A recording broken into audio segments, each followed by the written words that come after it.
I promised I'd do it, and I'm going to do it. So this is my actual walk around video and introduction. So, well, I'm Mark. I'm a welder, fabricator, mechanic. Massive dickhead, I suppose. Yeah. More importantly, it's my car.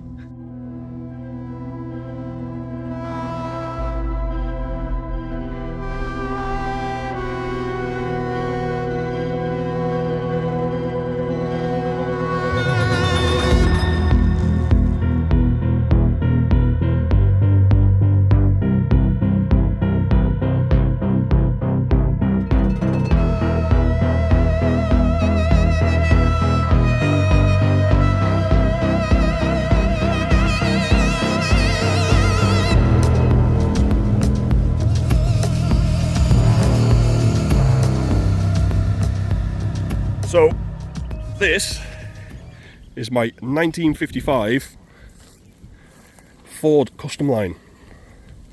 Now it's the same as a Ford Fairlane, just a different trim level really. Fairlane's the one that everyone seems to know. You say Custom Line and no one has a fucking clue what it is. What I always get is it a 55 Chevy? Which it is not. It is close though. The Chevy sold better back in the day, but they are a very similar car really. Yeah, it's cool.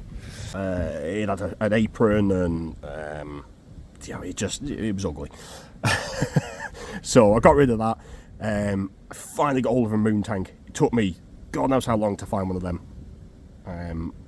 So that was pretty cool. I got that a reasonable good amount of money, you know. I built a little frame to take it just for now. When I do that, I've got leaf spring front suspension to put under it at some point, and when I do, I'm going to cut that subframe out. So I will have to make a different bar, but I'll do it old school style, you know, and have the sort of extend the frame horns and have the bar across. I did have to notch the grill for it, which I tried not to do, but it come to it.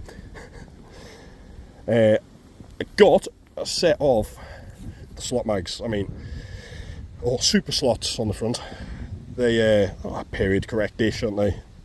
It took me God knows how long to find them, so around 15 by 6 on the front, and 15 by 10.5 on the back. When I got the car, it was bare metal, complete bare metal. It didn't have any of this. It had a full interior. Yeah, so I've done everything. Not long built some side pipes, sort of gassery style.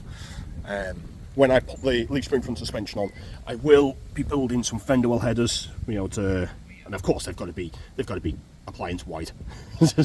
And then I'll link the side pipes up to that as a sort of almost a secondary quieter. No. Got the tall intake, the velocity stack, which I painted up because they rust. They're sort of chrome. They're no good being outside, which this one is very much outside. Same with the tack. I love them old Don Garlitz tacks, but trying to find one, Jesus. So it's actually just a cheapy eBay one that I painted up. I've got the GPS Speedo. I made that panel there and sort of engine turned it myself, you know, just take the gauges. Originally it was the stereo and everything. I've not long painted all of these bits. I went along the roof, cleaned everything. I love a stripped interior, but I like them clean. Which this one, it could be better. So I'll do some aluminium for the door cards, I think. Same for the back. I want to build a cage for it, or half cage at the very least. The floors, on the other hand, look at the door. The floors, on the other hand, are not great. That was quite rotten, so It's patched in badly because I didn't have a sheet of steel big enough to do the entire thing, but I did a bit, and then as I went to weld it to the next piece, that kind of went rusty, and then you know how it goes. It's never ending. It's on and on.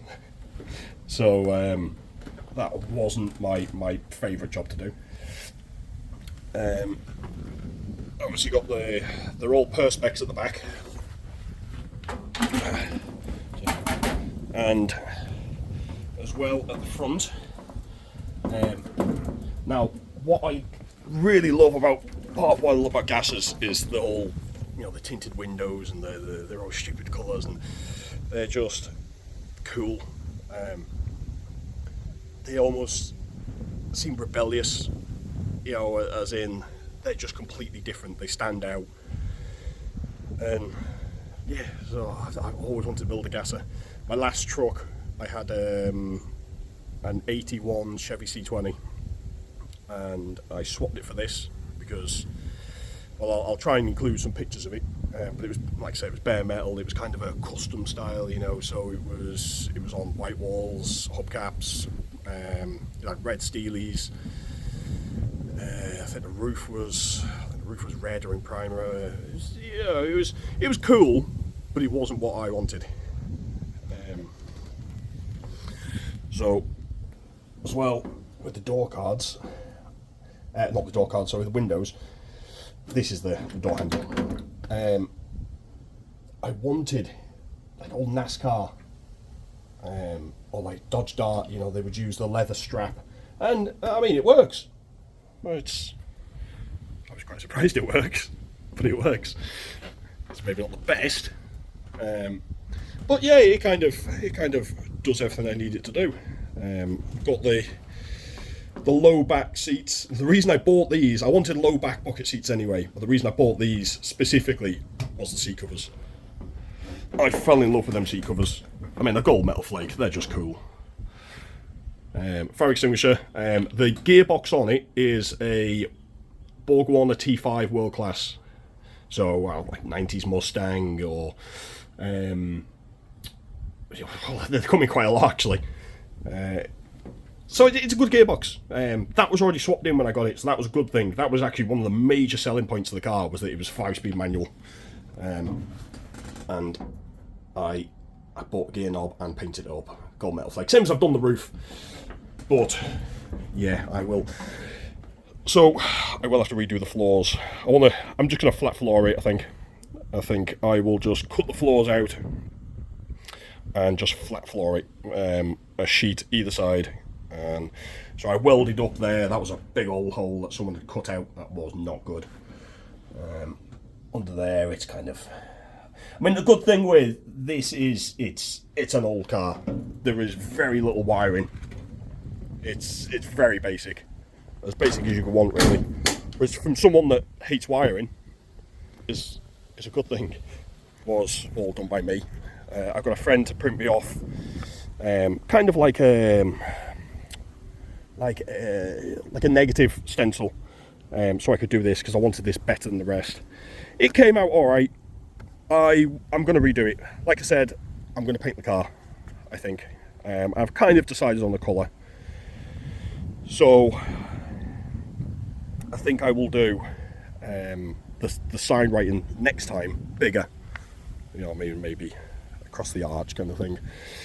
Same with these. I'll maybe do these a little bit smaller. I do want to polish these up. Them ones are actually bare.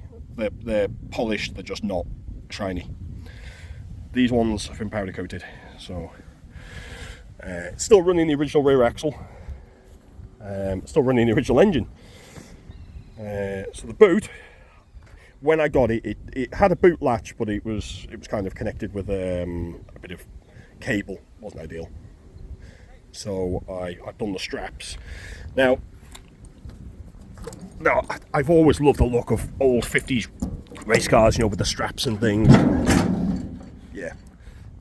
So as another thing, I've also cut the entire boot out, so that's ideal. I smoothed off where the sort of latch was, not brilliantly, but I've done it. I relocated the battery to the boot, I've got an 80 litre fuel cell on the back, and the fuel cut off, and a great big hole, evidently. That is from where the original filler neck was that I welded up on my first video. Same with all this rear apron. I mean, this was bad. This was bad. That was a lot of work. So I need to weld that up as well. I'm going to weld up that spare wheel well. It's at one point this was tidy-ish, but I'm going to paint this white the same as the rest of the interior. Ba-bang! Yeah, I've just done rear shocks. I used 55 Chevy shocks because trying to find shocks for this was difficult. So I just modified the mounting slightly. I have built a flip front for it. I mean, for me, a gasser, they have a flip front. They're just cool. It's worked out. It's handy and not handy, because if you're doing it on your own, it's a bit of a pain, because you have to kind of get someone to give you a hand with the other side. Otherwise, you kind of scratch the shit out the doors, as I have done multiple times. Doing it on my own because I'm impatient. I really like the look of it. I love a flip front. I maybe will redo it. It was more of a like a tester piece. Tester. Semi-permanent to see how good it was going to turn out. And I just used old steel from road signs that I got legally, bear in mind. So I used the road signs, the steel from that, and I kind of reused the hinge. I will get a friend over in a minute, so we'll open it up and I'll show you. But the peak mirrors, I've actually had them floating around in a box for years. They've gone from kind of car to truck to car to, and so when I first got this, it only had the driver's side mirror. And I mean, I don't know whether you know much about gassers, but you look at any pictures and they've always got peak mirrors, and I just fucking love peak mirrors. They're cool. They're useless. They're as much use as a fucking chocolate fire guard, but they're cool. You can't deny they're cool. Now it is horrendously noisy in there, obviously, with no sound deadening. I've kind of started stripping it out. See the old sound deadening from inside the doors when I welded up these, all the trim holes. So originally it would have had chrome trim, or the stainless trim down the sides. I painted the roof in gold metal flake, see it-ish. That reacted quite badly, and it annoyed me, because aside from that, it went quite well. So I've decided I'm just going to take the roof back down to bare metal, and I think I'll maybe do it in something like a candy gold, I think. And then, you know, sort of metal flake over it. And I really fancy doing like the old trick with the net curtains and the lace roof. I think it'd go well. I think a lace roof would go well. We know it would. Yeah. Oh, of course. Radius the rear arches. So originally you can see the shape. The arch came across here. Now, obviously, to fit any decent wheels, we're gonna have to radius them. I just cut them out, ran it like that for a while. I slit down the arch, flared them up, and I've welded it up. Probably won't be able to see on the inside, but if you look at my earlier video, I do have I do sort of show kind of what I've done on the inside. I still need, so I think what I'll do with these is indicators. I think I'll put the indicators up there, because they're well, in fact I don't have indicators, but they would be red on the back. I've just redone the number plate light, because with having the plate not on the normal sort of filler neck, you know, it was a fold down one, it was down here and it worked a bit. With that being, yeah, no, it just didn't, you could not see that at all. Now that is a UK plate, it's a UK reg, it's just an American plate, you know. So yes, I need to, that back window will be the next to go, in yellow perspex. Look how bad that went. Someone told me it's really difficult to tint perspex, and I thought, it can't be that difficult. It's a flat window. I was wrong. Quite wrong. It did not go well. I also tried doing the rear window myself. That did not go well. That did not go well at all. As the latches, I actually reuse these from the road sign as well. You know, it's use whatever you can and all that.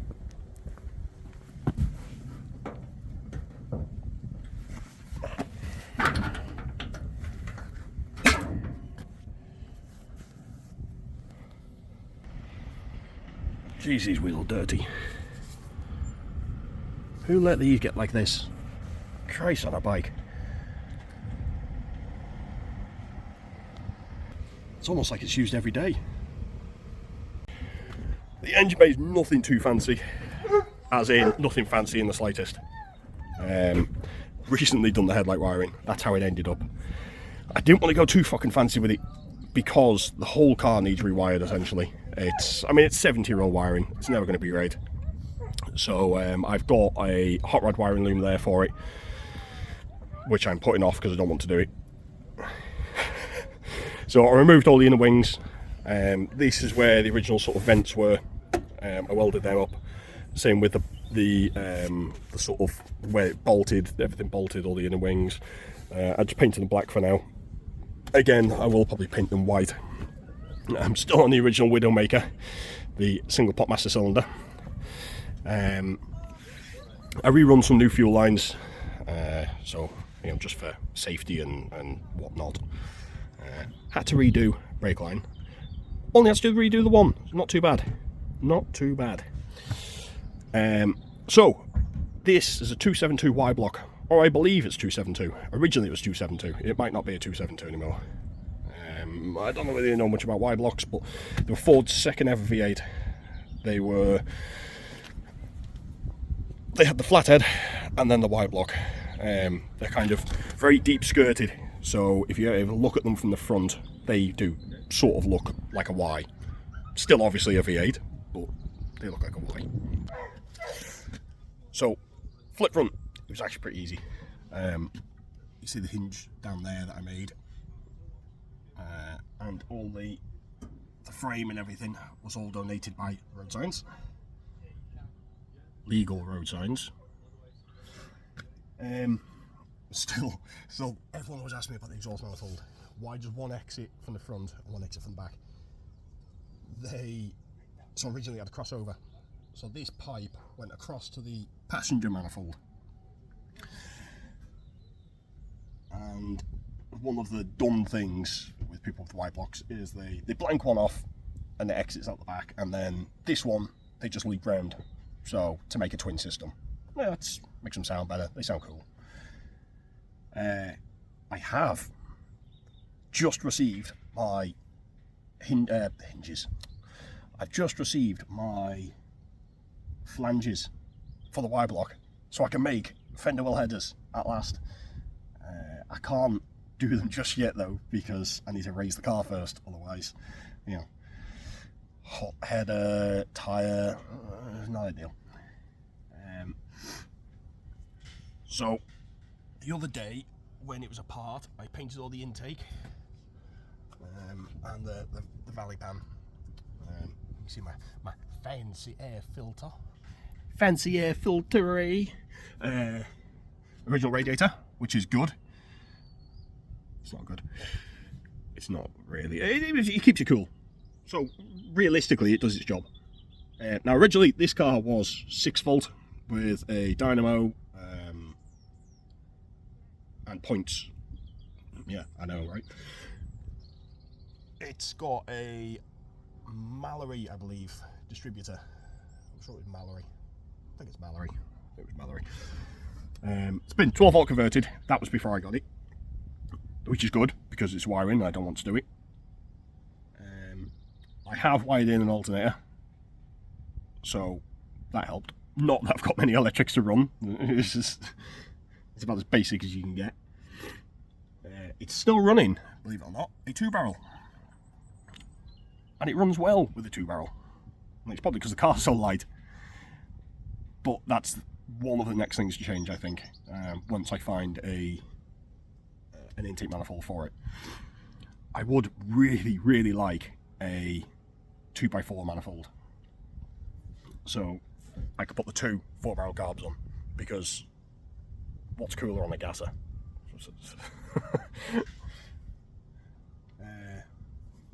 Yeah, aside from that, it's not really fancy under there. There's not a lot to it. I mean, that's pretty cool, but not a lot to it. Good thing with the Y blocks, they sound the bollocks. They've got Y blocks have a unique firing order. Well, I say unique, not unique to them, but it's different than sort of the majority of other, small block Chevy, and it gives them sort of a distinct sound. And everyone knows a Y block. Well, not everyone. I mean, the old lady over there, she doesn't know a Y block. She probably has no idea. She probably doesn't even know what a Y block is. She doesn't even know what a V8 is. So, car people. American car people, not Y blocks. Yeah, so there's not really a great deal more to tell you about the car. I mean, that's loads and loads of things to do. Lots I need to do. But the car itself, as it is what you see it is. It's daily driven, it's 70-year-old, I get around 15, 20-ish to the gallon. The 5-speed manual most definitely helps. If it wasn't for that 5-speed manual, it would be considerably worse on fuel, I would think. I don't know what rear gears it is. It's still the original rear axle, but I don't know what rear gears. But it cruises alright. I mean, it'll do 70. It's happiest at about 50. Mostly because of the vibrations. At about sort of 55, 60, it vibrates quite badly. Like, bad. So, I tend to sit about 50. 3-pedal Mafia. Yes. And you can see where I welded up all the old trim. All that old trim that was there. I will paint these, but I need to weld up the rest, and I think I'll probably cut out the rest of these supports. I want to make it as light as possible. So one of the whole things with gassers is they're made to go fast. That was they were a drag car. It was sort of the beginnings of drag racing, and that's what I wanted to try and do with it. I wanted it to be an old school gasser, so something that someone would have built back then. So I tried to do everything hot roddy style. So, like I say, with the road signs, I've reused them. I've used sort of the perspex.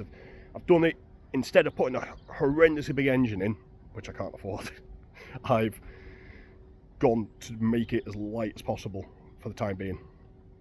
And that was kind of what they did, made it light. And of course, lighter is faster. So there's no heaters, no radio, no window winders, only just seatbelts. Yeah, it makes for an interesting daily, but it's certainly cool. You always remember where you parked is one of the main things. You'll never lose it in a car park. Yeah, I'm big into old school hot rodding, so actually using the car, building it with your own hands, instead of paying someone, which is fine. People do that. I've got nothing against that, but I wouldn't and can't do it. If there's something I can't do, I will either find out how to do it, or I will ask friends, and someone somewhere, and I'll, you trade swap with people, so they'll help me with this, I'll help them with that. Good way of doing it. So we try our best. So everyone always asks me about that tank at the front. It's called a moon tank. So back in the day, on a proper gasser, that would have been the fuel tank So the whole idea was, obviously, you have it up front. It's very basic line, sort of straight to the carb. So you've got very little to go wrong. It's nice and light. It holds just enough fuel to sort of do the strip and then back from the strip. So no unnecessary weight, none of that crap. Of course, with the whole wheeling thing as well, you know, the tank's up front and it doesn't starve for fuel. Yeah, you get it. Can't forget some of the old school stickers. Yeah. That's a group I'm part of in America. So I bought that sticker from the States. That's a friend's company around the corner. Thought it was quite fitting. I'm probably gonna have to cut this short because it's getting dark and it's getting more difficult to see shit. So I don't know how much more we'll be able to record and see. So that's it for the walk around anyway. I will add probably a couple of videos to this. Yeah, so hopefully you've liked the walk around ish, and you can subscribe and like the rest of my crap. That would be cool. Latest taters.